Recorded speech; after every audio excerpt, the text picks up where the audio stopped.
Hello दोस्तों, the success point 2.0 में आप सभी का वेलकम है। आज हम लोग दिल्ली पुलिस कांस्टेबल के लिए प्रैक्टिस सेट 15 करेंगे। तो सेशन में अंत तक बने रहिएगा। सेशन को अपने दोस्तों के साथ अधिक से अधिक शेयर कर दीजिएगा और जो लोग अपने चैनल पे नए हैं चैनल को सब्सक्राइब और बेल आइकन को प्रेस कर लीजिएगा ताकि सेशन का नोटिफिकेशन हमेशा आपको मिलते रहे। इसका पीडीएफ का लिंक वीडियो के डिस्क्रिप्शन बॉक्स में डाल दिया गया है, आप लोग वहां से इसे डाउनलोड कर मॉक टेस्ट लगा सकते हैं। तो आइए इसका पहला क्वेश्चन देखते हैं। कह रहा है कि केंद्रीय बजट 2020-21 के अनुसार ई कॉमर्स लेन देन पर डैश की दर से टीडीएस लगाया जाता है। तो इसका सही विकल्प हो जाएगा 1% की दर से। अगला प्रश्न है कि अकेला बच्चों की कहानी की किताब डैश में एक काल्पनिक चरित्र है। तो इसका सही विकल्प हो जाएगा द जंगल बुक। अगला है कि निम्नलिखित में से किस वर्ष में कुटुंब न्यायालय अधिनियम लागू किया गया था। तो इसका सही विकल्प हो जाएगा 1984। अगला प्रश्न है कि पंजाब में डैश गुरु गोविंद सिंह और मुगलों के बीच युद्ध में अपने प्राणों की आहुति देने वाले योद्धाओं की याद में आयोजित किया जाता है। क्या आयोजित किया जाता है? तो इसका सही विकल्प क्या हो जाएगा? इसका सही विकल्प होगा माघी मेला। क्या आयोजित किया जाता है? माघी मेला को आयोजित किया जाता है। अगला है कि रोहतास का किला वर्तमान में डैश में स्थित है। तो रोहतास का जो किला है ये पाकिस्तान में स्थित है। कहाँ स्थित है? पाकिस्तान में स्थित है। रोहतास का किला जो है एक 16वीं शताब्दी का किला है जो पाकिस्तान के पंजाब प्रांत के झेलम शहर के पास स्थित है। अगला प्रश्न पे चलिए।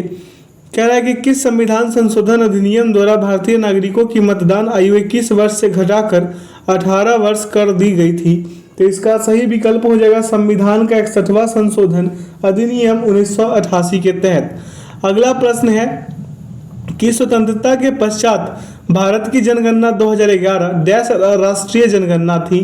तो इसका सही विकल्प क्या होगा? इसका सही विकल्प हो जाएगा 15वीं राष्ट्रीय जनगणना थी।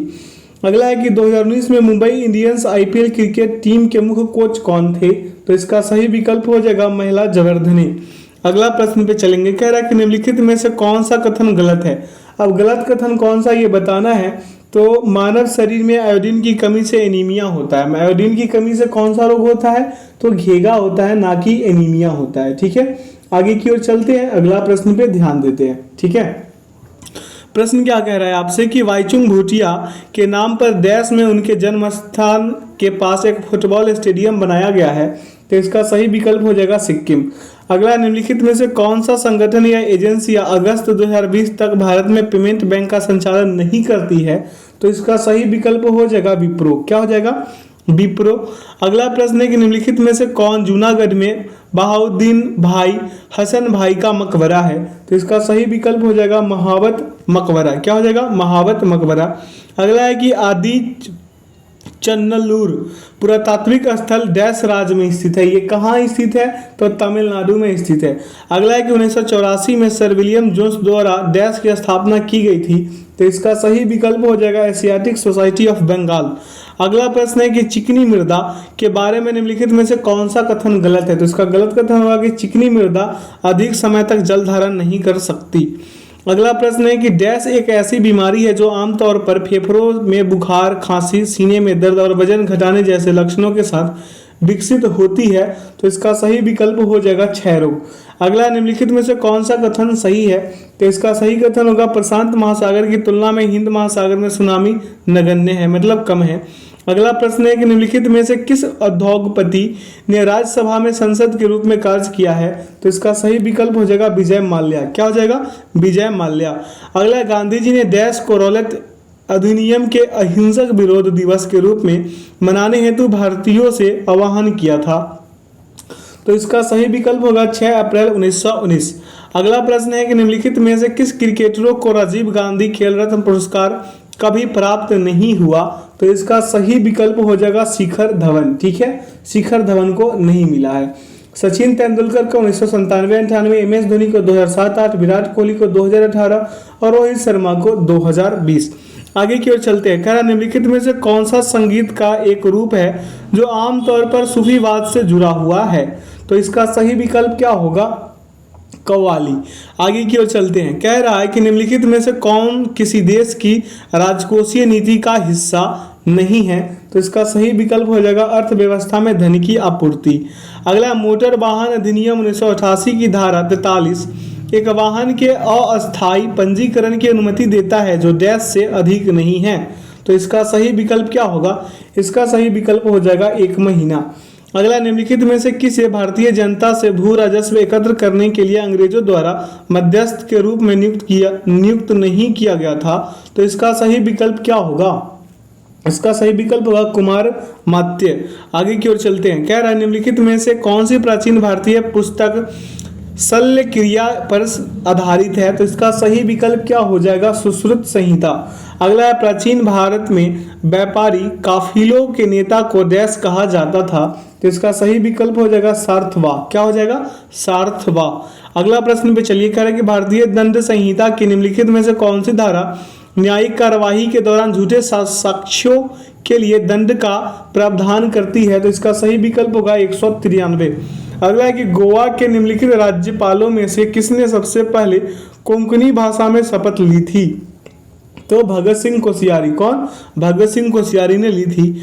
अगला प्रश्न पे चलते हैं, प्रश्न को देखिए। कह रहा है निम्नलिखित में से कौन सा नारा स्वामी विवेकानंद द्वारा दिया गया था, तो इसका सही विकल्प होगा उठो जागो और अपने लक्ष्य की प्राप्ति तक मत रुको। अगला प्रश्न है कि अंग्रेजों ने बंगाल के विभाजन को डैश में निरस्त कर दिया था, तो इसका सही विकल्प होगा 1911 में। बंगाल का विभाजन 16 अक्टूबर 1905 को हुआ था। ठीक है। अब भारत के वायसराय लॉर्ड हार्डिंग ने 1910 से 1916 ने 1911 में बंगाल विभाजन को रद्द कर दिया था। अगला कि केंद्रीय बजट 2020-21 के अनुसार रुपए डैश तक की शुद्ध आय वाले एक वरिष्ठ नागरिकों को आयकर से छूट प्राप्त हैं, तो इसका सही विकल्प हो जाएगा 5 लाख तक की। आगे की ओर चलिए। कह रहा है कि बागुरुम्बा डैश समुदाय के लोगों द्वारा किया जाने वाला समूह नृत्य है, तो इसका सही विकल्प होगा वोडो। अगला है कि सितंबर 2020 तक भारत सरकार द्वारा घोषित आपातकालीन क्रेडिट लाइन गारंटी योजना के तहत ब्याज दर बैंकों और वित्तीय संस्थानों के लिए डैश ब्याज दर पर सीमित है, तो इसका सही विकल्प हो जाएगा 9.25। ठीक है।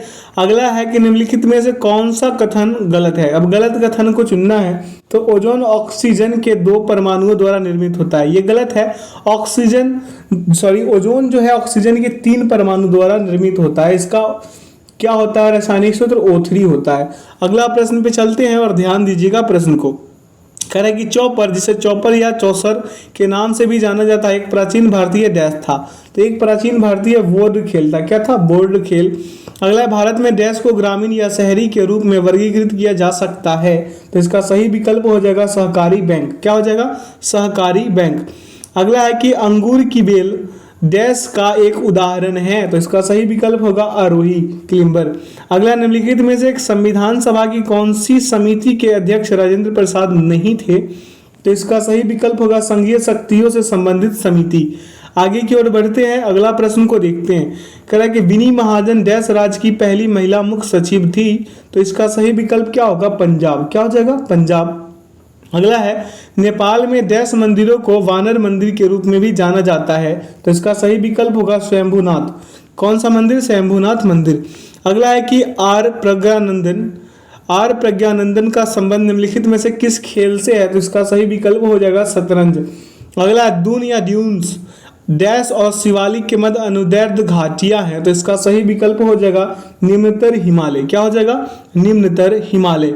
अगला प्रश्न पे चलिए। कह रहा है कि भारत की जनगणना 2011 के अनुसार 41% से अधिक घरों में सर्वाधिक प्रचलित पेयजल स्रोत निम्नलिखित में से कौन सा पाया गया है, तो इसका सही विकल्प हो जाएगा नल। अगला प्रश्न पे चलेंगे। कह रहा है कि निम्नलिखित में से कौन सा शहर ब्रह्मपुत्र नदी के तट पर स्थित है, तो इसका सही विकल्प होगा गुवाहाटी। क्या हो जाएगा? गुवाहाटी। अगला प्रश्न पे चलेंगे। कह रहा है कि निम्नलिखित में से कौन सा कथन सही है। अब सही कथन को चुनना है, तो इसका सही विकल्प होगा भारत के दक्षिण पश्चिम में अरब सागर स्थित है। अगला प्रश्न पे ध्यान देंगे। कह रहा है कि मैक्रो इकोनॉमिक फ्रेमवर्क स्टेटमेंट 2020-21 के अनुसार भारत में दूध उत्पादन पिछले वर्ष की तुलना में 2018 से 19 में डैश बढ़ा है। कितनी प्रतिशत बढ़ा है? आपसे यही तो पूछा गया है, तो 6.50%। अगला प्रश्न पे चलिए। कह रहा है सितंबर 2020 तक फिल्म अभिनेत्री कंगना रनौत को दिया गया सबसे हालिया पुरस्कार निम्नलिखित में से कौन सा है? तो इसका सही विकल्प होगा पद्मश्री। क्या हो जाएगा? पद्मश्री। अगला है कि भारत में अनियमित जमा योजनाओं पर प्रतिबंध अधिनियम डैश द्वारा प्रतिबंधित कर दिया गया था। तो इसका सही विकल्प हो जाएगा 2019 द्वारा। अगला है कि फिकस रिलीजियोसा को आमतौर पर भारत में डैश के पेड़ के रूप में जाना जाता है। तो इसका सही विकल्प हो जाएगा पीपल। पीपल का वैज्ञानिक नाम है फिकस रिलीजियोसा। आगे की ओर चलते हैं अगला प्रश्न पे। कह रहा है कि केंद्रीय बजट 2020-21 में घोषित किसान रेल योजना के तहत उद्घाटन ट्रेन डैश के बीच चली थी। तो इसका सही विकल्प होगा महाराष्ट्र और बिहार के बीच। आगे की ओर देखेंगे प्रश्न को। यहाँ से तर्क शक्ति यानी रीजनिंग्स का प्रश्न है, तो फटाफट कलम और कॉपी उठाइए और प्रश्न को लगाइए। ध्यानपूर्वक देखिए इस प्रश्न का उत्तर क्या होगा। कह रहा है कि उस विकल्प आकृति का चयन कीजिए जो दी गई आकृति में प्रश्नवाचक चिन्ह के स्थान पर आएगी और पैटर्न को पूर्ण करेगी। तो हमें तो इसका सही उत्तर लग रहा है विकल्प 3, और आपको भी लगना चाहिए, तभी बेटर स्कोर कर पाएंगे। अगला, समान रूप से ज्ञात तथ्यों पर ध्यान न देते हुए निम्नांकित कथनों को पढ़े और फिर दिए गए 4 विकल्पों में से उस वेन आरेख का चयन कर जो दिए गए कथनों का सही निरूपण करता है। सही निरूपण पूछ रहा है ना आपसे। कह रहा है कि सभी मार्कर क्या है? सभी मार्कर जो है बोर्ड है, तो इसमें हम मार्कर को डाल दिए, मार्कर को, और यहाँ पे हम बोर्ड को डाल दिए। अब अगला क्या कह रहा है कि सभी बोर्ड प्रिंटर है। सभी बोर्ड जो है बोर्ड, ये क्या हो गया? प्रिंटर। हम इसमें भी इसे डाल सकते हैं, प्रिंटर हो गए। ऐसा भी हो सकता है क्या फिगर? ऐसा भी इसका फिगर होगा, और यही इसका सही उत्तर होगा। आइए लगाते हैं विकल्प को। तो इसका विकल्प जो होगा कौन सा होगा? विकल्प 2। विकल्प 2 होगा। ऐसे करके भी इसे किया जा सकता है जैसे ये फिगर में है, और हमने जो किया ये भी सत्य है, बिल्कुल 100%। अगला प्रश्न पे चल ले। प्रश्न कह रहा है कि उस वेन आरेख का चयन कीजिए जो निम्नांकित वर्गों के मध्य संबंध का सर्वश्रेष्ठ निरूपण करता है। पुरुष है, फार्मासिस्ट है और भाई है। पुरुष, फार्मासिस्ट और भाई। देखिए इसमें आप क्या कर दीजिए, भाई को रख दीजिए, उसके बाद क्या डाल दीजिए? पुरुष को, और इस दोनों में डाल दीजिए फार्मासिस्ट को। तो इसका सही विकल्प मिल जाएंगे आपको। आइए विकल्प को देखते हैं। जो हमने फिगर बनाया ऐसा है कहीं पे? ऐसा बिल्कुल भी है जो विकल्प 3 में है। आगे की ओर चलते हैं अगला प्रश्न पे। कह रहा है कि यदि दर्पण का, ध्यान से, यदि दर्पण का दिए गए संयोजन के दाईं ओर रखा जाए तो दर्पण में निर्मित सही प्रतिबिंब का चयन कर लीजिए। अब यहाँ पे रख दीजिए इसको, और इसका सही दर्पण का सही दर्पण प्रतिबिंब चुन लीजिए। तो ये जो एन आपको दिख रहा है ना, ये कैसा बन जाएगा? ऐसे। ओ तो वैसे के वैसे रहेगा, आई भी वैसे, टी भी वैसे ही रहेगा। अब सी जो दिख रहा है ना ऐसे, ये इधर की ओर मुड़ जाएंगे, ठीक है। यू सेम के सेम वैसे के वैसे रह जाएंगे। यू जो है ऐसे, और डी कैसे हो जाएगा? ऐसे हो जाएगा डी, ठीक है। उसके बाद ओ हो जाएगा, उसके बाद आर हो जाएगा, उसके बाद पी हो जाएगा। देख लीजिए इसका सही विकल्प जो है विकल्प 3 होंगे। अगला है कौन सी विकल्प आकृति निम्नांकित आकृति श्रृंखला में प्रश्नवाचक चिन्ह के स्थान पर आएगी? तो अब देखिए यहाँ पे अगली आकृति में जो परिवर्तन हो रहा है, क्या हो रहा है? पहले में 1 से 2 हो रहा है। पहले में क्या हो रहा है? 1 से 2, ठीक है। 1 से 2, 2 से 3, 3 से 4, ठीक है, और 4 से 5 और 5 से 6 हो रहा है। ये आकृति में क्या हो रहा है? अगली आकृति क्या हो रहा है? परिवर्तित होते जा रही है, ठीक है। आगे की ओर बढ़े। ये वाला जो बीच वाला है ये यहाँ आया, यहाँ से फिर कहाँ आ गया? देखिए यहाँ से बीच में आया, बीच से फिर यहाँ, यहाँ से यहाँ, फिर यहाँ से यहाँ। तो अगले में कहाँ आएगा? फटाफट कमेंट सेक्शन में हमें बताइए, ठीक है। तो इसका सही विकल्प हो जाएगा विकल्प 3। ध्यानपूर्वक देखिए और कीजिए इसे। वीडियो को आगे पीछे करके या फिर वीडियो को पॉज करके भी कर सकते हैं इस प्रश्न को। कह रहा है कागज को निम्नांकित चित्र के अनुसार मोड़ा और काटा गया है। इस कागज को खोलने पर यह कैसा दिखाई देगा? तो देखिए ध्यानपूर्वक इस प्रश्न को। जब भी कागज को काटिए या फिर मोड़िए, ठीक है, तो यहाँ पे पहले इसको हम इस तरफ खोलेंगे, ठीक है, फिर इस तरफ खोलेंगे ऊपर की ओर, फिर ऐसे खोलेंगे, फिर ऐसे खोलेंगे। मेरा कहने का मतलब ये है कि एक बड़ा सा हम आकृति में इसे बनाकर दिखा देते हैं। जैसे कि ये ऐसे है, यहाँ से एक ऐसे पला पार्ट बन गया है ना। तो पहले ये इधर की ओर खुलेंगे, इधर एरो कर देते हैं, फिर ये इधर एरो की ओर खुलेंगे, फिर ये इधर, ठीक है, ऐसे ही खुलेंगे ना। तो इसका सही विकल्प क्या आपको दिख रहा है? हमें विकल्प इसका एक ही दिख रहा है, एक इसका सही उत्तर हो जाएंगे। अगला प्रश्न है कि दिए गए 4 शब्दों में से 3 में एक निश्चित प्रकार की समानता है और एक असंगत है। उस असंगत विकल्प का चयन करें। अब यहाँ पे स्पष्ट रूप से पता चल रहा है कि प्रशांति अंतिम शब्दों से भिन्न है, क्योंकि प्रशांति को छोड़कर अंतिम शब्द कुछ क्या है असंगति दर्शाते हैं। ठीक है, ऐंठन है, संकुचन है, दौरा है, ये क्या है, तो ये असंगति को दर्शाता है। ठीक है, अगला है कि उस विकल्प आकृति का चयन कीजिए जो दी गई आकृति में प्रश्नवाचक चिन्ह के स्थान पर आएगी और पैटर्न को पूर्ण करेगी। अब यहाँ जो आकृति बनी हुई है ये पहले इस लाइन को पूरा करेगा, फिर इस वाले रो को, फिर ऐसे करके ऐसे बन जाएंगे। ये कौन से विकल्प में आपको दिख रहा है, तो हमें तो विकल्प 3 में दिख रहा है, आप लोग को किस में दिखा कमेंट सेक्शन में बताइए। कह रहा है कि यदि सेजुअर को इतना इतना के रूप में और क्या है हार्मोनी को इतना इतना के रूप में कूटबद्ध किया जाता है तो प्रोड्यूस को कैसे कूटबद्ध किया जाएगा। सभी का स्थानीय मान को लिखिए। एस का स्थानीय मान होता है 19, एस का स्थानीय मान होता कितना है 19, और इस 19 को 27 में से घटा लीजिए तो क्या मिल जाएंगे 8। ठीक है, ऐसे ही सभी का अल्फाबेट को घटाते रहिएगा 27 से। ठीक है, और जो वॉवेल है वॉवेल, उसका जो वॉवेल का क्या होता है AEIOU है ना, तो ए का 1 ही छोड़ दीजिएगा। ठीक है, ई का जो होगा 2 होता है तो 2 ही छोड़ दीजिएगा। इसको मतलब कोई बदलाव मत कीजिएगा, ना ही 27 और किसी भी संख्या से नहीं घटाना है वॉवेल को।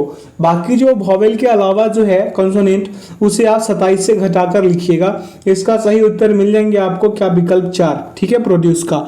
आगे की ओर चलते हैं। हिंट ही काफी है आप लोगों के लिए बेटर रूप से, क्योंकि अब प्रैक्टिस सेट आपका 15 चल रहा है तो अब तो परेशानी आपको बहुत थोड़ा बहुत कम हो रहा होगा। जो लोग नए हैं प्लेलिस्ट में वीडियो डला हुआ है, आप लोग वहां से भी सेशन को शुरू से करके आ सकते हैं यहाँ तक। अगला है उस विकल्प का चयन कीजिए जिसमें दी गई आकृति अंतर्निहित घुमाने की अनुमति नहीं दी गई है। ध्यानपूर्वक देखिए, विकल्प 2 इसका सही उत्तर हो जाएंगे। अगला प्रश्न है कि एक निश्चित धनराशि के लिए 10% वार्षिक ब्याज दर पर 2 वर्षों के साधारण ब्याज और चक्रवृद्धि ब्याज में अंतर 732 रुपए है। धनराशि ज्ञात कर लीजिए। मूलधन बराबर क्या होगा, हम यहाँ पे लिख लेंगे मूलधन बराबर CI माइनस SI लिख लेंगे, कोई दिक्कत नहीं होना चाहिए। और इंटू में यहाँ पे ब्रैकेट बंद कर देंगे यहाँ पे, और क्या लिख देंगे इंटू में लिख देंगे 100/r का स्क्वायर, कोई दिक्कत। अब यहाँ पे CI और यहाँ पे कितना था, मतलब साधारण ब्याज और चक्रवृद्धि ब्याज में अंतर कितना था 732 था, तो हम 732 को लिख दिए। और 100/10 का हम 10% जो था ना, दर कितना था 10%। अब यहाँ पे समय कितना था हमको 2 वर्ष, तो ऊपर 2 लिख दिए, कोई दिक्कत। अब यहाँ पे हम लिखेंगे क्या 732 गुने 10 गुने 10। ठीक है, तो हमें क्या मिल जाएंगे 73,200 मिलेंगे। कितने मिलेंगे 73,200, कितने 73,200। आगे की ओर चलिए, कह रहा है कि उस विकल्प का चयन कीजिए जिसका आकृति C से वही संबंध है जो आकृति B का A से है। ठीक है, तो आकृति A से B में ऊपर बाएं कोने पे, कौन कोने पे, बाएं, ये वाला बाएं कोने पे देखिए क्या हो रहा है कि डिजाइन जो 180 डिग्री घूम जाती है अगले डिजाइन में। ठीक है, इस वाले में क्या होता है 180 डिग्री घूम जाती है, तो मध्य डिजाइन जो है, बीच वाला जो डिजाइन है ये मध्य वाला, ये क्या कर रहा है कि 90 डिग्री वामावर्त घूम रही है। ये देखिए वामावर्त घूम गई। अब देखिए ऊपर दाएं कोने में ये वाला जो दिख रहा है ना, ये ऊपर दाएं कोने में ये भी घूम फिर कर रहा है, और ये कितना घूम रहा है देखिए, ऊपर दाएं कोने की डिजाइन और नीचे बाएं कोने की डिजाइन 90 डिग्री दक्षिणावर्त घूम जाती है। तो इस प्रकार इस विकल्प का जो आकृति होगा वो 3 हो जाएंगे। क्या हो जाएंगे, विकल्प 3। आगे की ओर चलिए, कह रहा है निम्नांकित 4 आकृतियों में से 3 में एक विशिष्ट प्रकार की समानता है और एक असंगत है। उस असंगत आकृति का आप चयन कर लीजिए। अब इस प्रश्न को कैसे कीजिएगा, देखिए अगर आकृति 4 को छोड़ दे तो उन सभी आकृति में डिजाइन एक दूसरे की दर्पण प्रतिबिंब है, आपको स्पष्ट रूप से दिख रहा होगा। लेकिन ये क्या है कि एक दूसरे का संगत है। क्या है, एक दूसरे का संगत है, या फिर इसको ऐसे भी कह सकते हैं कि एक दूसरे का विपरीत है, और विकल्प 4 एक दूसरे का संगत है। अगला है उस विकल्प का चयन कीजिए जिसका आकृति C से वही संबंध है जो आकृति B का आकृति A से है। ठीक है, तो आकृति A की दर्पण प्रतिबिंब आकृति B है। आकृति A का जो है इस वाले का दर्पण प्रतिबिंब कौन है, B है, तो C का दर्पण प्रतिबिंब निकाल लीजिए, विकल्प 3 हो जाएंगे। क्लियर है। आगे की ओर चलिए, कह रहा है प्रश्न की यदि दी गई आकृति को मोड़ कर एक घन बनाया जाए तो E अक्षर वाले फलक के विपरीत फलक पर कौन सा अक्षर होगा। तो A का विपरीत कौन होगा, O होगा। A का विपरीत आपको कौन मिल गए, O मिल गए। ठीक है, I का विपरीत Z होगा, I का विपरीत क्या होगा Z, और E का विपरीत आपको मिल जाएगा कौन, U। और हर बार आपको बताते आ रहे हैं कि एक छोड़कर काउंट कीजिएगा तभी जाके बनेगा। तो आपसे पूछा है E का विपरीत, तो E का विपरीत कौन है, U है, तो इसका U जो होगा सही उत्तर होगा, यानी विकल्प 4। अगला है कि कौन सी विकल्प आकृति निम्नांकित आकृति श्रृंखला में प्रश्नवाचक चिन्ह के स्थान पर आएगी। ठीक है। तो प्रत्येक अगली आकृति में डिजाइन का जो तल है वह 90 डिग्री दक्षिणावर्त घूमता है। दो डिजाइनें परस्पर स्थान परिवर्तित करती है, जबकि तीसरी डिजाइन जो है, कौन सी तीसरी डिजाइन, वो क्या कर रही है, वो कर रही है कि डिजाइन के स्थान पर एक नई डिजाइन आ जाती है। तीसरी डिजाइन के स्थान पे क्या होता है, एक नई डिजाइन का आगमन हो जाता है, ठीक है। तो इसका सही विकल्प हमें, आइए विकल्प में लगा के दिखाते हैं। तो इसका सही विकल्प तो हमें 3 ही दिख रहा है।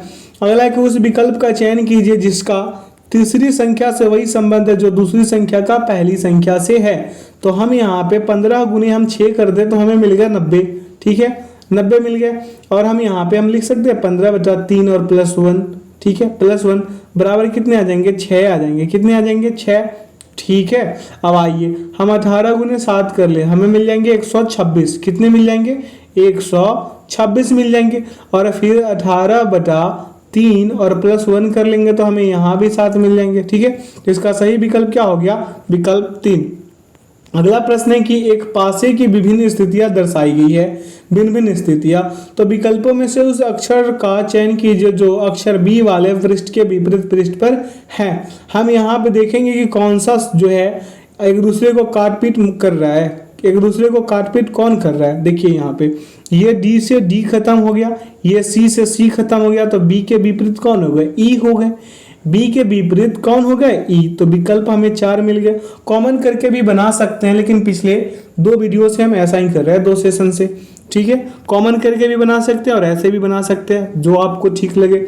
अगला है कि निम्नांकित 4 आकृतियों में से 3 में एक विशिष्ट प्रकार की समानता है और एक असंगत है। उस असंगत आकृति का चयन कीजिए। अब असंगत आकृति का चयन क्या करना है, तो आकृति 4 को छोड़ दीजिएगा। तो अन्य सभी आकृति में तीर और त्रिभुज रेखाखंड के एक ही तरफ है।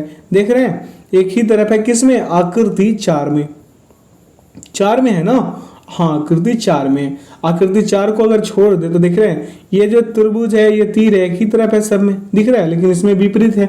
आगे की ओर चल लें। कह रहा है प्रश्न कि उस विकल्प का चयन कीजिए जिसका तीसरे शब्द से वही संबंध है जो दूसरे शब्द का पहले शब्द से है। तो कीटों का अध्ययन होता है, एंटोमोलॉजी होता है।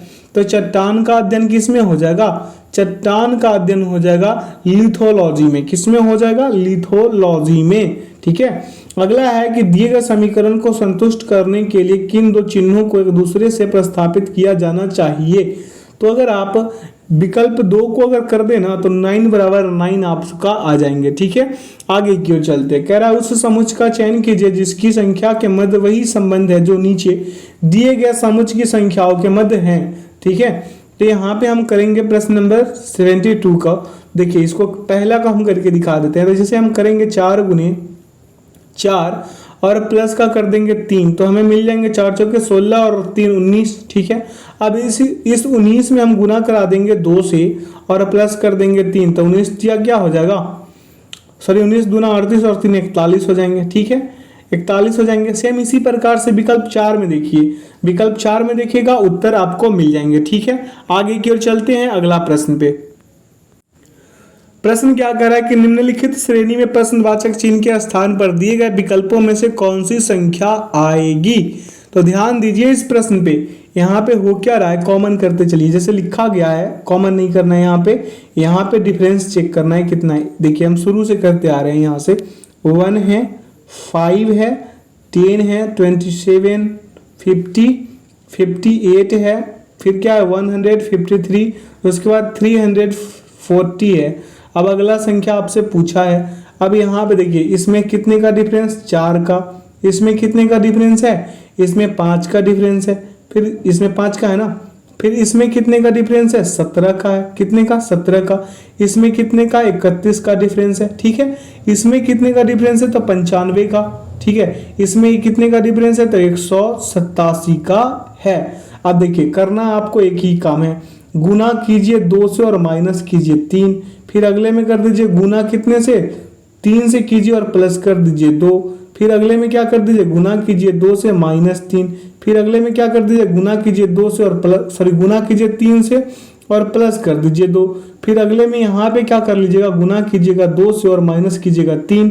और अंततः इस संख्या में 187 में गुना कीजिए 3 से और प्लस कर दीजिएगा 2, तो मिल जाएंगे आपको 903, जो विकल्प 4 में निहित है। विकल्प 4 में क्या है, ये प्रश्न का उत्तर है। आगे क्यों चले, कह रहा है उस विकल्प का चयन कीजिए जिसमें दी गई आकृति अंतर्निहित है, घुमाने की अनुमति आपको नहीं दी गई है। ये विकल्प को फिगर को देख लीजिए और इसका उत्तर यहाँ विकल्प में लगा दीजिए जो 2 में निहित है। आगे की ओर चलते हैं अगला प्रश्न पे। कह रहा है निम्नलिखित श्रेणी में प्रश्नवाचक चिन्ह के स्थान पर दिए गए विकल्पों में से कौन सी संख्या आएगी। ये सीरीज का क्वेश्चन है, थोड़ा लंबा जाएगा, तो अल्टरनेट कीजिएगा। क्या कीजिएगा, अल्टरनेट। 3 से 18 और यहाँ पे 75, फिर 198, फिर यहाँ से 415 पे ले जाइएगा। कितने पे, 415 पे, और अगली संख्या निकाल लीजिएगा, डिफरेंस निकालिएगा। आपका उत्तर विकल्प जो है 2 आ जाएंगे, 760 आएंगे। कितने, 760 कर लीजिएगा। आशा करते हैं कि आप लोग कर पाएंगे। अगला प्रश्न है कि एक ऋण का भुगतान, यहाँ से मैथ्स का क्वेश्चन है, आप लोग भी साथ साथ बनाते चलिएगा और कमेंट सेक्शन में उत्तर देते चलिएगा, ठीक है। अगला है प्रश्न क्या कह रहा है कि एक ऋण का भुगतान 2 समान वार्षिक किस्तों में करना है। यदि ब्याज की दर 10% प्रति वर्ष है तथा उसकी गणना वार्षिक चक्रवृद्धि रूप से की जाती है और प्रत्येक किस्त 3872 है, तो इस किस्त को योजना में कुल कितना ब्याज चुकाना होगा। तो उधार ली गई धनराशि, क्या मेरे दोस्त, उधार ली गई धनराशि क्या हो जाएगा, x बटा 1 प्लस 10 बटा क्या हो जाएगा 100, और फिर यहाँ पे हम प्लस का साइन देंगे और x बटा क्या हो जाएगा, x बटा आपका हो जाएगा 1 प्लस 10 बटा 100, ठीक है। अब आइए आगे, तब यहाँ पे x बराबर क्या होगा, x बराबर हो जाएगा आपका 3872, ठीक है। इसे कॉपी पे फटाफट नोट कीजिए और आगे का प्रोसेस में लगे रहिए। आइए यहाँ पे, तो x बराबर था कितना, 3872, जो हम लिख दिए, ठीक है। और बटा में हम वही वाला काम करेंगे, 1 प्लस 1 बटा 10, और फिर प्लस में कर देंगे 38 और 72, यही था ना। और बटा में लिख देंगे 1 प्लस 1 बटा 10 का स्क्वायर कर देंगे, ठीक है। अब यहाँ पे देखिए क्या हो जाएगा, 3872 गुने 10 और बटा में कितना 11, ठीक है। और प्लस 3872 और गुने 10 और बटा में क्या हो जाएगा 121 हो जाएगा, ठीक है। अब इसे सॉल्व कीजिएगा तो क्या मिलेंगे आपको, क्या मिलेंगे यहाँ पे 35, 20 और प्लस 3200 मिलेंगे आपको जब सॉल्व कीजिएगा तो आपको टोटल कितने होंगे 6720 रुपए। अब ब्याज निकाल दीजिए इसका, तो 2 गुने कितने गुने 2 गुने 3872 और माइनस कर दीजिए 6720, ठीक है। कीजिएगा तो आएंगे कितना, इसको गुना कीजिएगा तो आएंगे आपका 7744, कितने आएंगे 7744 और माइनस कर दीजिए 6720, आपका उत्तर आ जाएंगे 1024, जो विकल्प किस में निहित है, 4 में निहित है। अगला प्रश्न पे चलते हैं। कह रहा है ए और बी ने एक साथ क्रमशः x और y स्थानों से एक दूसरे की ओर चलना शुरू किया। अब रास्ते में बिंदु M पर मिलने के बाद A और B क्रमशः y और x स्थानों तक पहुंचने में क्रमशः 3.2 घंटे लगे उन दोनों को। तो उनके द्वारा M बिंदु तक पहुंचने में लगने वाला समय घंटों में कितना होगा, आपसे पूछा है। यानी मान लीजिए कि A एवं B आरंभ में t घंटे बाद एक दूसरे से मिलते हैं, तो यहाँ पे हम कर लेंगे, जैसे आपको हम एक लाइन पे ड्रॉ करके इसे समझाने का कोशिश करते हैं, ठीक है। आइए इसे समझिए, तो यहाँ पे क्या हो जाएगा x हो जाएगा, यहाँ पे हो जाएगा y। अब यहाँ पे भी जो है A से चल रहा है, ठीक है, और यहाँ पे जो भी बराबर लिख देते हैं, यहाँ से भी ऐसे चलता है और बिंदु बीच M में मिलता है, कितने में मिलता है M पे, ठीक है। अब आइए इसे करने के लिए, तो क्या मानिएगा, इसको मान लीजिए कि A एवं B आरंभ से t घंटे बाद एक दूसरे से मिलते हैं, तो हम लिखेंगे VA बटा VB, ठीक है, VA बटा VB बराबर रूट अंडर T2 बटा T1, ठीक है, T1 लिख देंगे। अब यहाँ पे T1 बराबर कितना मिला है हमको, 3.2 घंटे मिला है, ठीक है। तो T2 बराबर कितना हो जाएगा? T2 बराबर हो जाएगा मेरे दोस्त कितना? 7.2 घंटे। कितने होंगे? 7.2 घंटे हो जाएंगे।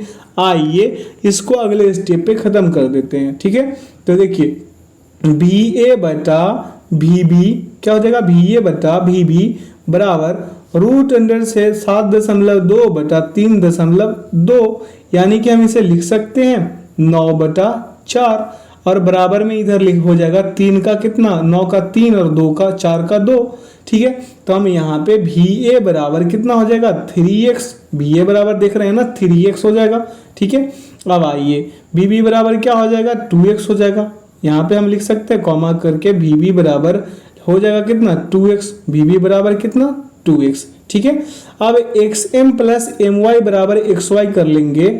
क्या कर लेंगे? xm प्लस my और बराबर xy। ठीक है, अब इस वाले तरीके से इसको सॉल्व कर देंगे तो मिल जाएंगे हमें क्या? 3x गुने 3.2 प्लस 7.2 और गुने 2x। अब इसे सॉल्व कीजिएगा तो क्या आ जाएंगे? 3x प्लस क्या?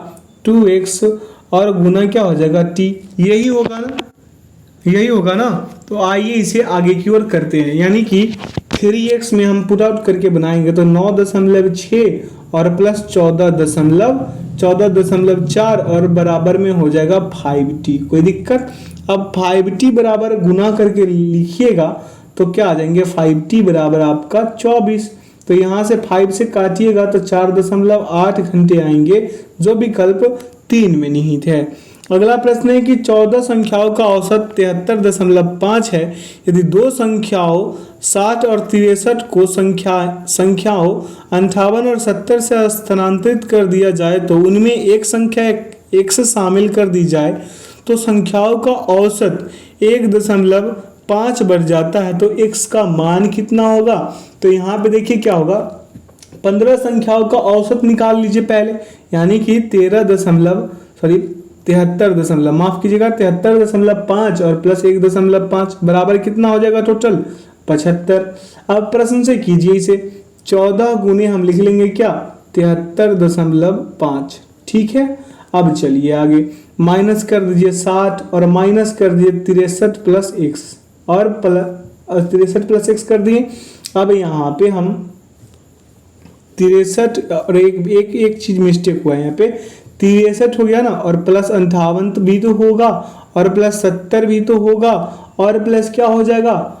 और आपका प्लस में x होगा और बराबर हो जाएगा 15 गुने 75। अब इसका सही तरीका हुआ।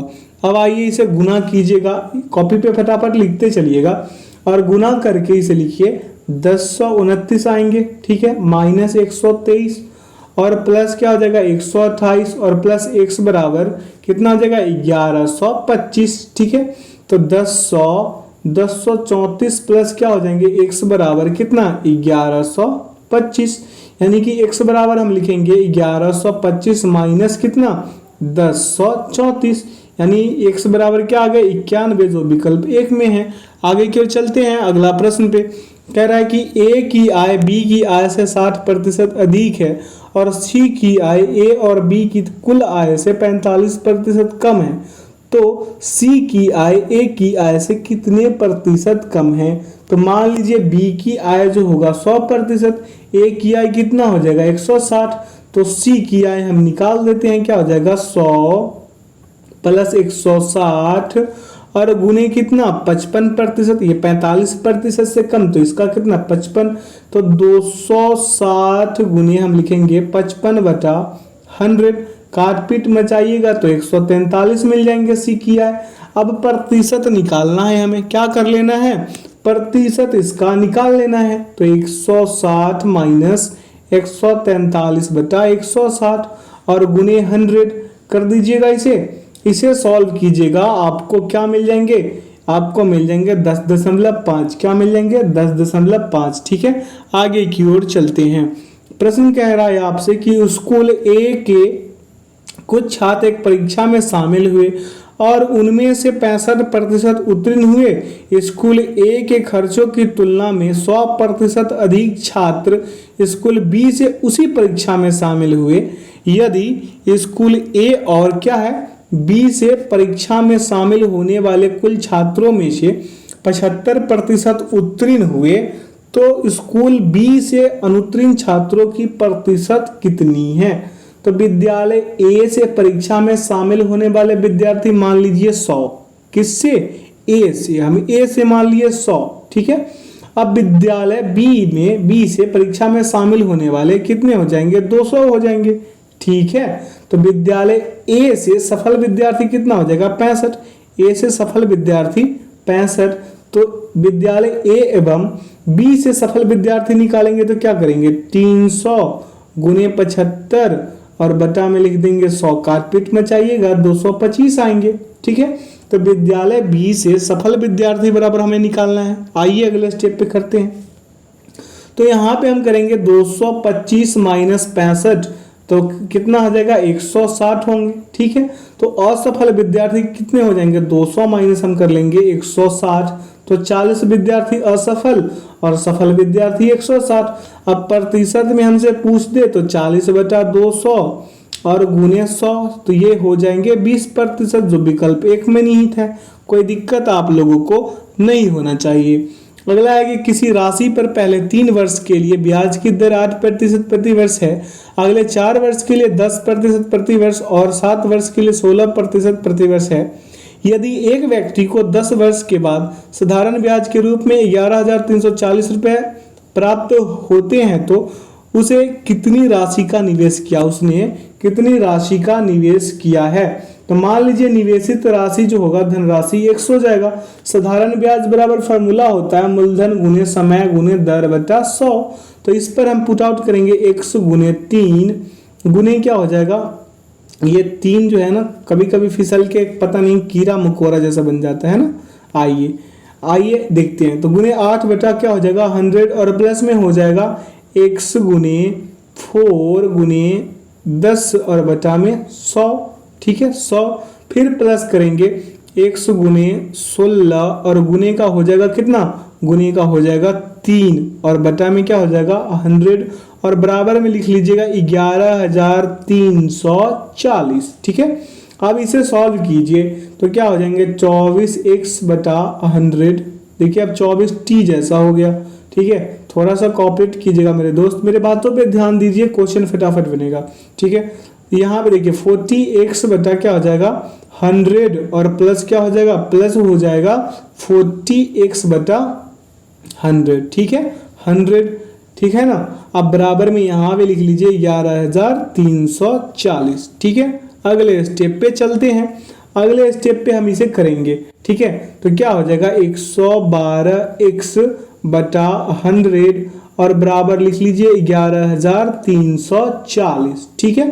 तो x बराबर क्या हो जाएगा आपका, x बराबर हो जाएगा 11,340 गुने 100 और बटा में 112, काटपीट मचाइएगा 10,125 रुपए आएंगे, जो विकल्प 3 में निहित है। अगला प्रश्न है कि एक लंब वृत्तीय बेलन के वक्रपृष्ठ का क्षेत्रफल 1320 सेंटीमीटर स्क्वायर है और इसके आधार की त्रिज्या 10.5 सेंटीमीटर है। बेलन का आयतन सेंटीमीटर स्क्वायर में कितना है, पाई का मान 22/7 आप ले सकते हैं। यानी कि यहाँ पे इसको कैसे कीजिएगा, बेलन का वक्रपृष्ठ क्षेत्रफल बराबर 320 वर्ग सेंटीमीटर दिया है, तो यहाँ पे लिखेंगे 2 पाई आर एच बराबर 1320। हम अभी 320 बोल रहे थे क्या, ध्यान दीजिएगा इस बातों पे।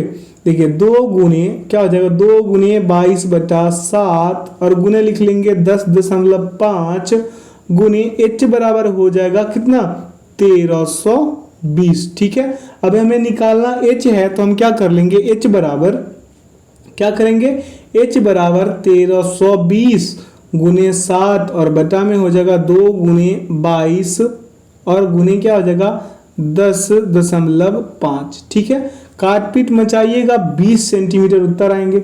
अब बेलन का आयतन बराबर क्या होता है, पाई आर स्क्वायर एच, यही होता है ना। तो 22/7 लिख लीजिए और गुने 10.5 गुने 10.5। क्यों लिखे 10.5 गुने 10.5, क्योंकि आर स्क्वायर था और एच कितना था मेरा 20 था। तो इसका सही उत्तर कितना हो जाएगा, काटपीट में चाहिएगा तो इसका सही उत्तर हो जाएगा 6930, ठीक है, जो विकल्प ए में है। 1 में है। अगला है कि 16,380 रुपए की राशि को ए, बी, सी और डी के बीच इस प्रकार बांटा गया है कि ए और बी के हिस्से का अनुपात 1:3, बी और सी के हिस्से का अनुपात 2:5, सी और डी के हिस्से का अनुपात 2:3 है। तो सी के हिस्से में कितनी राशि रुपए में आई है। ठीक है, तो देखिए यहाँ पे ए रेशियो बी रेशियो क्या हो जाएगा सी और रेशियो में लिख देंगे डी।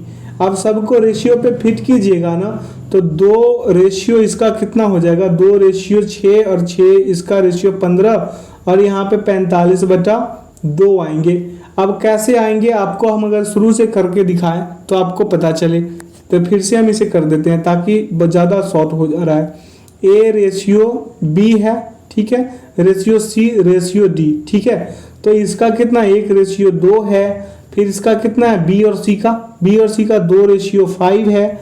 अब देखिए सी और डी का कितना है 2 रेशियो कितना हो जाएगा सी और डी का कितना है मेरे दोस्त, सी और डी का है 2:3, ठीक है। अब इधर वाला में ना बढ़ा दीजिए 2, इधर वाला में बढ़ा दीजिए 2, इसमें 5 बढ़ाइए, इसमें फिर आगे 2 बढ़ाइए, इसमें भी 2 बढ़ाइए और इसमें भी 2 बढ़ा दीजिए। आपस में सभी को गुना करा दीजिएगा तो आपको क्या मिल जाएंगे यहाँ पे A ratio B ratio C ratio D बराबर मिल जाएंगे आपको 2:6:15 और रेशियो में 45/2। कोई दिक्कत नहीं होनी चाहिए। अब अनुपातिक योग बराबर कीजिएगा तो 4:12:30:45, ठीक है। अब सभी को जोड़ दीजिएगा, मिलेंगे आपको 91। कितने मिल जाएंगे 91 मिलेंगे। ये वाले सभी को आप जोड़िएगा, 4, 12, 30 और 45 को जोड़िए 51 आ जाएंगे। और आपसे पूछा है सी का हिस्सा, तो सी का हिस्सा 30/91 और गुने हो जाएगा 16,380। काटपीट मचाइएगा 5400 रुपए उत्तर आ जाएंगे। अगला प्रश्न है कि मान लीजिए कि x 4 अंकों की छोटी से छोटी संख्या है जिसे 12, 15, 20 और 27 से विभाजित करने पर प्रत्येक स्थिति में शेषफल 7 बचता है। संख्या x के अंकों का योग कितना होगा।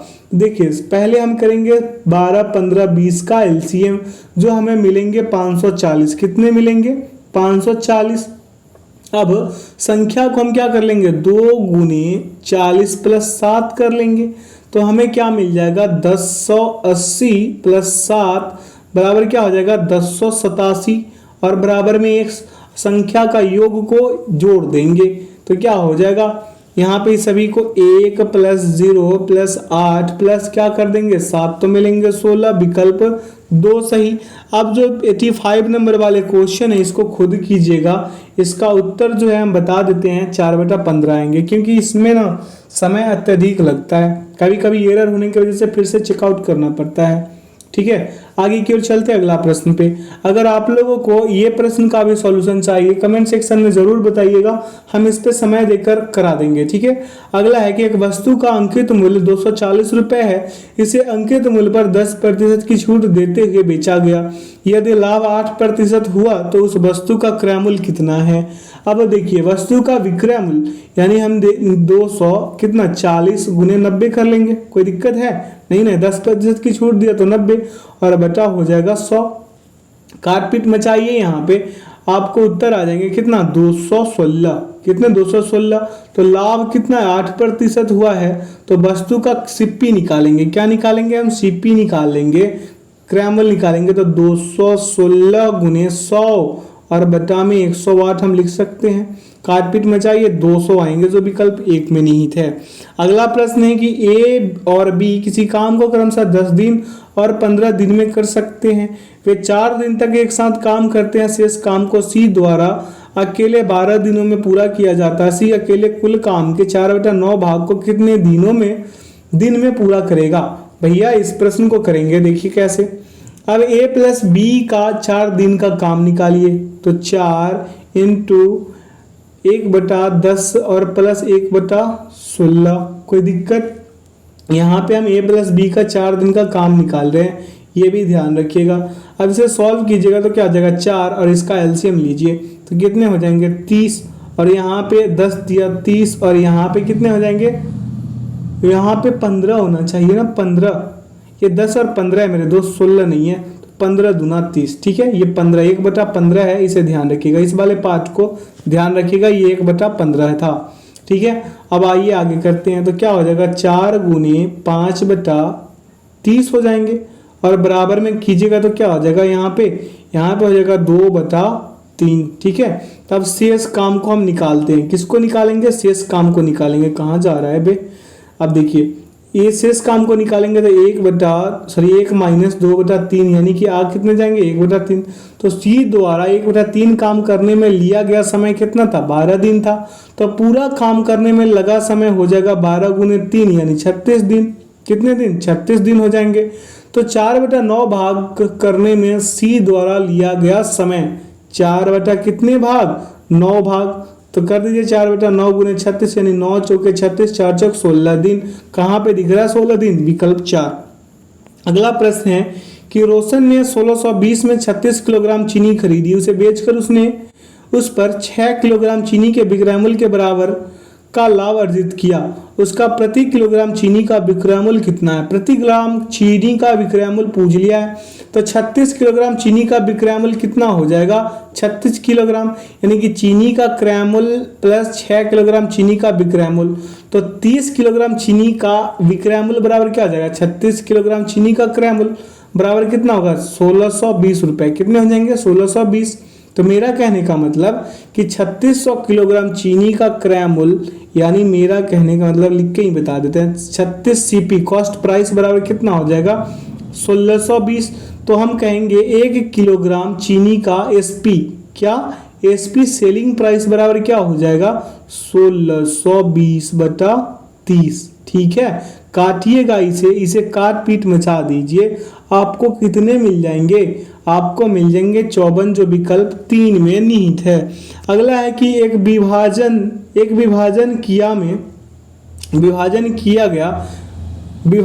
किया में भाजक भागफल का, एक विभाजन में ये किया हटा दीजिए तो मामला सेट हो जाएगा। एक विभाजन में भाजक भागफल का 18 गुना और शेषफल का 9 गुना है, यदि शेषफल 26 है तो भाज्य ज्ञात कीजिए।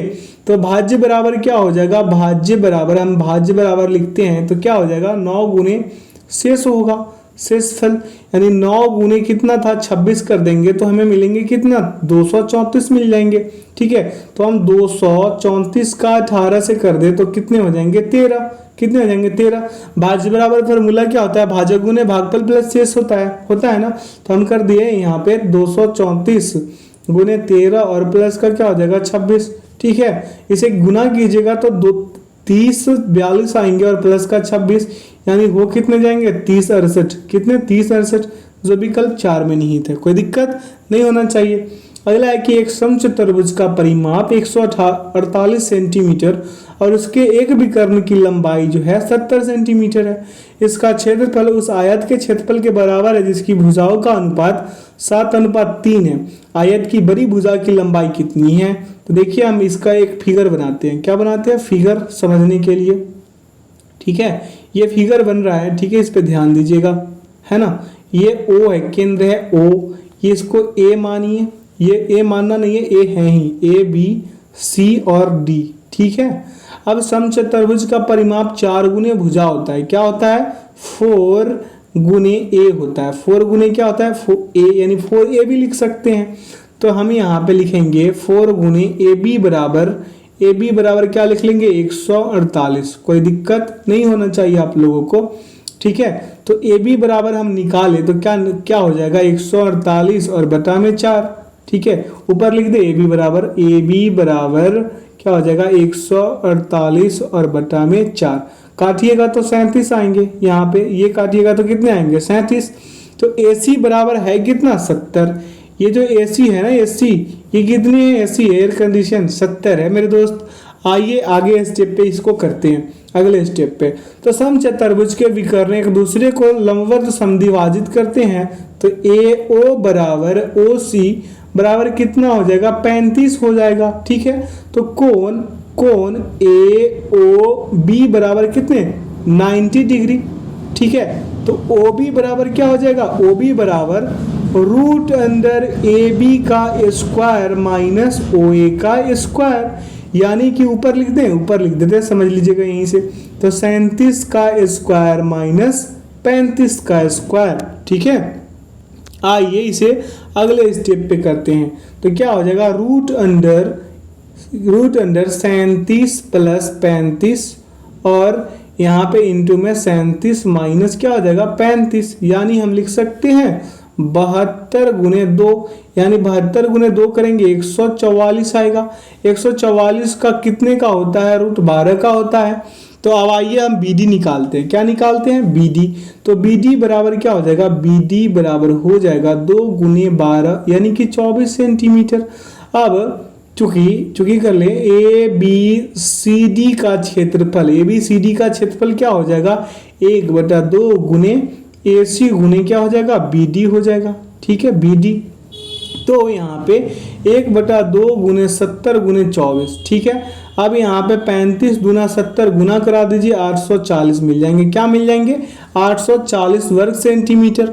अब आइए अंततः आयत का क्षेत्रफल यहाँ पे हमें मिला 840, तो हम कर लेंगे 7x गुने 3x बराबर 840, ठीक है। तो यहाँ पे हम कर लेंगे x स्क्वायर बराबर 840/7 गुने 3, काटपीट में चाहिए 40 आ जाएंगे, ठीक है। तो x बराबर अब करेंगे, x स्क्वायर बराबर आया है हमें 40, कितने बराबर, x स्क्वायर बराबर 40, तो x ये 40 है, तो x बराबर क्या हो जाएगा, रूट अंडर 40 होगा, पावर हटा तो रूट चढ़ा, ठीक है। अब यहाँ पे हम इसे लिख सकते हैं x बराबर 2√10 लिख सकते हैं। तो बड़ी भुजा 7x है, बड़ी भुजा कितना है 7x, बड़ी भुजा ही पूछा है ना, तो बड़ी भुजा कितना है 7x, तो हम 7 और x का मान कितना है 2√10 है, तो कितना हो जाएगा 7 दूना 14√10 हो जाएंगे, ठीक है। 14√10 कहाँ पे है, विकल्प 4 में है, विकल्प 4 इसका सही उत्तर हो गए। आइए यहाँ से कंप्यूटर का प्रश्न कर ले। क्या निम्नलिखित में से किस कीबोर्ड शॉर्टकट यानी कि क्रोम ब्राउजर में वर्तमान टैब के बाईं ओर ब्राउजर टैब को सक्रिय करने के लिए किया जाता है, तो इसका सही विकल्प होगा कंट्रोल प्लस पेज अप। अगला प्रश्न है कि निम्नलिखित MS एक्सेल सूत्र का परिणाम क्या होगा। अब यहाँ पे इवन 3 प्लस और 8 दिया है। अब इवन यानी MS एक्सेल में इवन और ऑड फंक्शन का उपयोग संख्याओं को उनके निकटतम पूर्णांक में गोल करने के लिए किया जाता है। तो यहाँ पे 4 + 9 करेंगे तो 13 आएंगे, यानी कि अब आपसे पूछ रहा है यहाँ पे कितना हो जाएगा, 3 का निकटतम सम पूर्णांक 4 होगा और 8 का निकटतम विषम पूर्णांक 9 होगा, तो 4 और 9 ऐड कीजिएगा तो 13 हो जाएंगे। आप समझे। अगला है कि सेल A1 में बराबर क्या है B2 + 4 है, 4 दिया गया है। यदि सेल A1 को कॉपी करके D4 में पेस्ट किया जाता है तो D4 का फॉर्मूला क्या होगा, तो D4 का फॉर्मूला होगा इक्वल E5 + 4। क्लियर है। आगे की ओर चलते हैं। कह रहा है कि MS एक्सेल में जूम विकल्प में से दिखाई देता है, जूम विकल्प निम्न में से दिखाई देता है कौन सा, इसका सही विकल्प होगा स्टेट बार। अगला निम्नलिखित में से कौन सा MS वर्ड के हाल के संस्करणों जैसे वर्ड 2016 में होम मेनू में पैराग्राफ कमांड ग्रुप के भाग के रूप में दिखाई देता है, तो इसका सही विकल्प क्या होगा, बुलेट होगा। क्या होगा, बुलेट। आगे की ओर चलते हैं। अगला प्रश्न पे कह रहा है बताए कि MS वर्ड से संबंधित निम्नलिखित कथन सही है या गलत। पहला कह रहा है लैंडस्केप ओरिएंटेशन में पेज की ऊंचाई उसकी चौड़ाई से बड़ी होती है। दूसरा कह रहा है कि पोर्ट्रेट ओरिएंटेशन में पेज की चौड़ाई उसकी ऊंचाई से बड़ी होती है। अब इनमें कौन सा से कथन सही है, तो दोनों का दोनों कथन असत्य है भाई। अगला है कि एक MS वर्ड डॉक्यूमेंट में हाइपरलिंक डालने के लिए निम्नलिखित में से किस, आगे क्या है, कीबोर्ड शॉर्टकट का उपयोग किया जा सकता है, तो इसका सही विकल्प हम लिखेंगे कंट्रोल+K। क्या हो जाएगा, कंट्रोल+K। अगला निम्नलिखित में से कौन सा नोटेशन आमतौर पर एक IP एड्रेस को समझने योग्य फॉर्मेट में निरूपित करने के लिए उपयोग किया जाता है, तो इसका सही विकल्प होगा डॉटेड डेसिमल नोटेशन। आगे की ओर चलिए। अगला प्रश्न पे कह रहा है कि एक MS वर्ड डॉक्यूमेंट को प्रिंट करते समय हम प्रिंट होने वाली प्रतियों की संख्या निर्धारित कर सकते हैं। डिफॉल्ट रूप से आपके डॉक्यूमेंट की डैश प्रति या प्रतियां होंगी, तो इसका सही विकल्प होगा 1 प्रति या प्रतियां होंगी। अगला है और इस सेशन का आखिरी प्रश्न है मेरे दोस्त, कह रहा निम्नलिखित में से कौन सा प्रोटोकॉल ईमेल सर्वर से मैसेज प्राप्त करता है? तो पीओपी करता है। कौन करता है?